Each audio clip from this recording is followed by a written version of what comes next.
Okay kapatid, nandito na naman si Abaddon kapatid, si Apollo Abaddon kapatid, si Apollyon. Magpapaliwanag na naman na ang pangalan ng Panginoong Diyos na nagpakilala kay Moises kapatid, ang kanyang pangalan ay Ako Nga. Yan ang tatalakayin natin ngayon kapatid upang alamin na ang Panginoong Diyos dito sa lumang tipan na nagpakilala kay Moises na Ako Nga, walang iba kundi si Jesucristo kapatid. Yan ang ating aalamin at tatalakayin sa content na ito kapatid. At basahin natin ng mabuti upang maunawaan natin, para maunawaan natin ng lubusan, at gagawin nating lahat na detalyado itong mga content natin. Hindi sa sarili nating pag-unawa, kundi dito sa Biblia mismo natin makukuha at maunawaan ang mga nasusulat dito. Okay kapatid, basahin natin.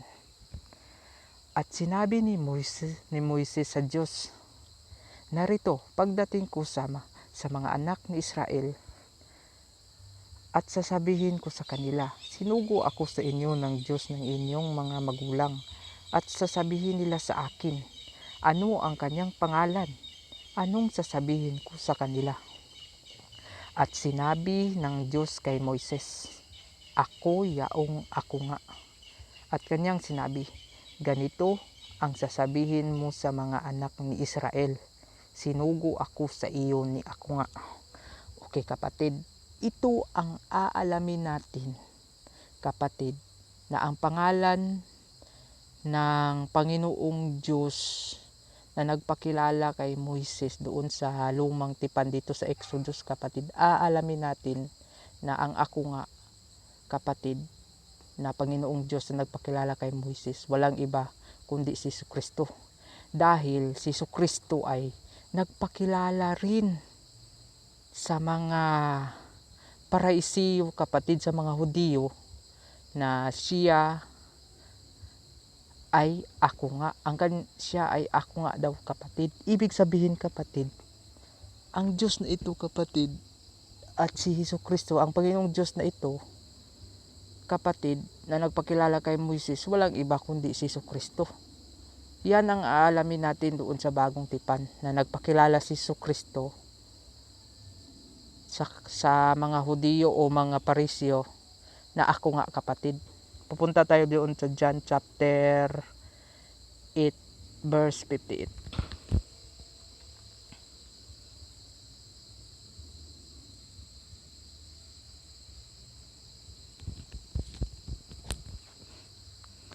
Ito ang sinasabi ko kapatid,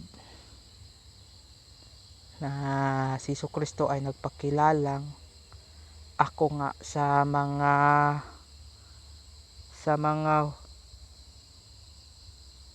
mga Hudiyo ba ata to kapatid, o mga Paraiso. Sabi dito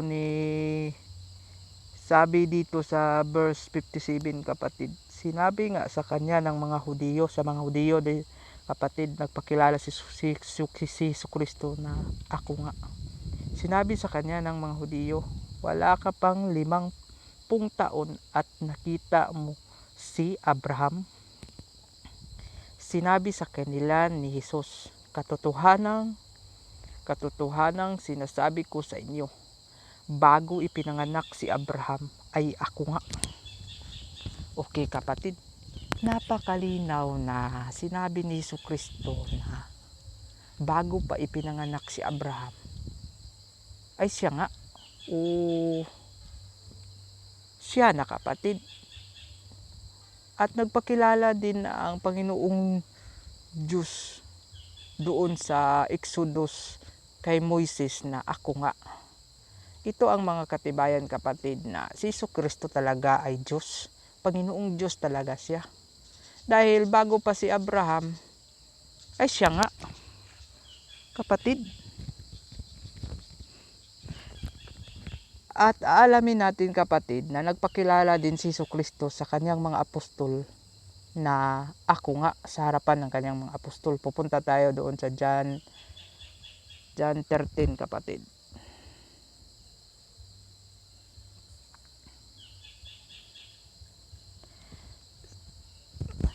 Sabi dito ni Jesucristo kapatid, sa John chapter 13 verse 13, tinatawag ninyong akong guro at Panginoon, at mabuti ang inyong sinasabi sapagkat ako nga. Okay kapatid, napakalinaw na nagpapakilala naman si Jesucristo sa kanyang mga apostol na ako nga.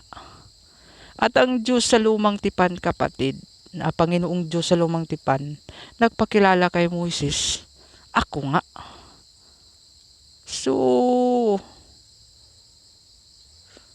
ibig sabihin nito kapatid, sila ay isa lang kapatid.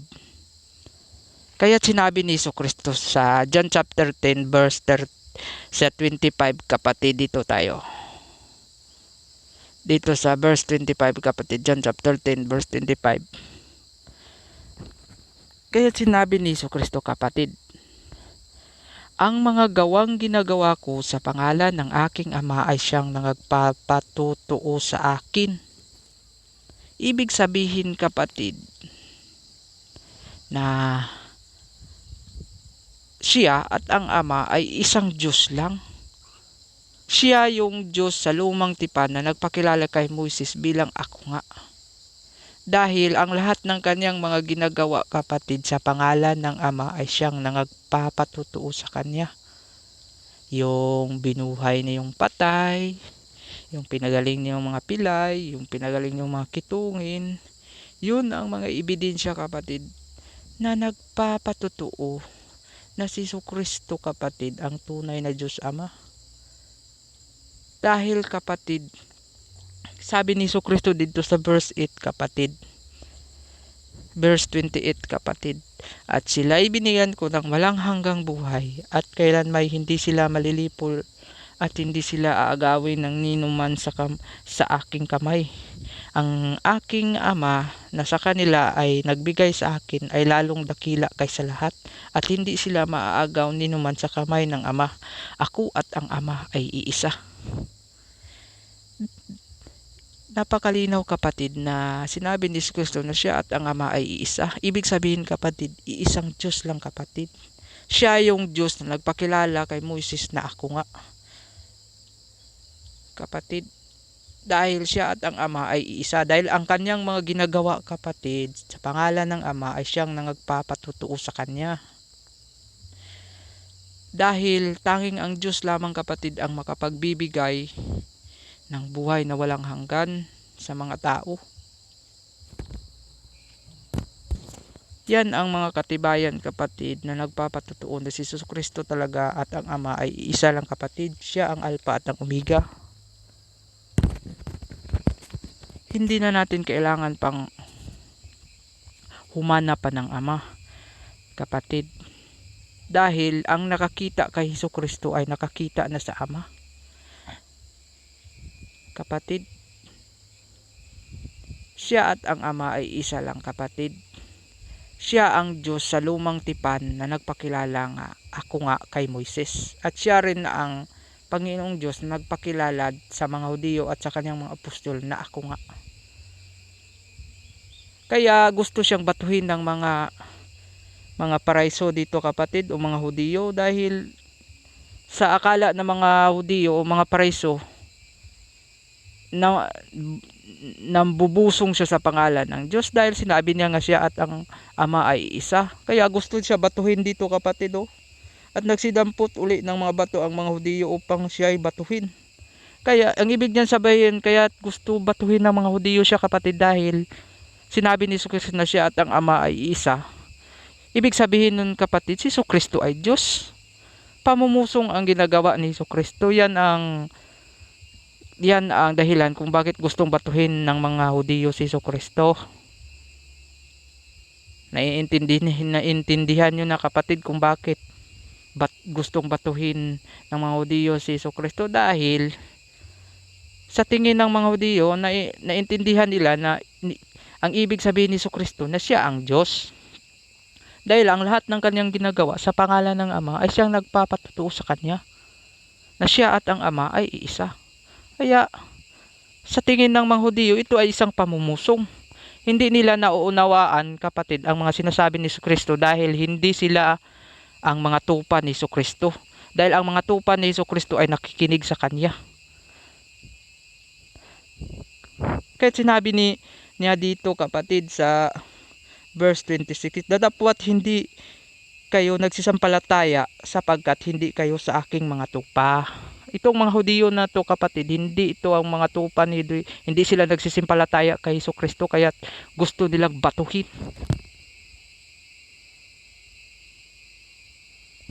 Gusto nilang batuhin si Jesucristo dahil hindi sila nagsisimpalataya na si Jesucristo ang tunay na Diyos Ama. Dahil sa tingin nila, si Jesucristo ay namumusong. Ito ang mga espiritu ng mga Antichrist, kapatid. At mag-ingat din kayo nito, mga kapatid, mga ugaling mga pagano to. Mga preso, mga Hudiyo, mga henerasyon to ng mga vipers. Mga henerasyon ng mga vipers, kapatid. Hindi yan makakatakas sa kahatulan sa impyerno. Napaka linaw na sinabi ni Jesucristo na siya at ang Ama ay isa. Kaya't gusto siyang batuhin ng mga Hudiyo dahil sa tingin ng mga Hudiyo, pamumusong ang ginagawa ni Jesucristo. Hindi sila nagsisimpalataya kay Jesucristo na si Jesucristo ay nasa Ama at ang Ama ay nasa Kanya. Okay, kapatid, yun lang, kapatid. Napakalinaw na nagpakilala si Jesucristo na ako nga sa kanyang mga apostol at sa mga Hudiyo, at nagpakilala rin ang Panginoong Diyos kay Moises na ako nga. Ang pangalang ako nga, kapatid, walang iba na nagkatawang tao, walang iba kundi si Jesucristo, ang tunay na Panginoong Diyos Ama. Okay, mission accomplished. Wala na akong pakialam, kapatid, kung maniwala kayo o sa hindi. Ang importante sa akin, alam ni Jesucristo yung mga itinuturo ko. At sa pagbabalik niya, doon na lang ako gaganti sa impyerno. Kalawang kamatayan na doon tayo maglalaban sa impyerno. Pupunta ako sa impyerno, kapatid, hindi sa langit ang pupuntahan ko. Dahil kahit saan pupunta si Satanas, doon pupunta si Abaddon. Tutugisin ko si Satanas ng tutugisin kahit saan pa siyang pumunta. Dahil ang galit ko kay Satanas, kapatid, hanggang langit. Kaya't gusto kong itaas ang pangalan ni Jesucristo, kapatid, na siya talaga ang tunay na Panginoong Diyos Ama, ang Alpha at ang Omega. At ang mga Antichrist, kapatid, hindi nila yan matanggap na si Jesucristo ang tunay na Diyos Ama. Dahil ang Ama nila, kapatid, ang Diyos, hindi nila naintindihan na si Jesucristo at ang Ama ay isa lang, kapatid. Hindi ako pupunta sa langit, kapatid. Yan na ang imamarka ko sa utak ko at puso ko. Tutugisin ko talaga si Satanas hanggang sa impyerno.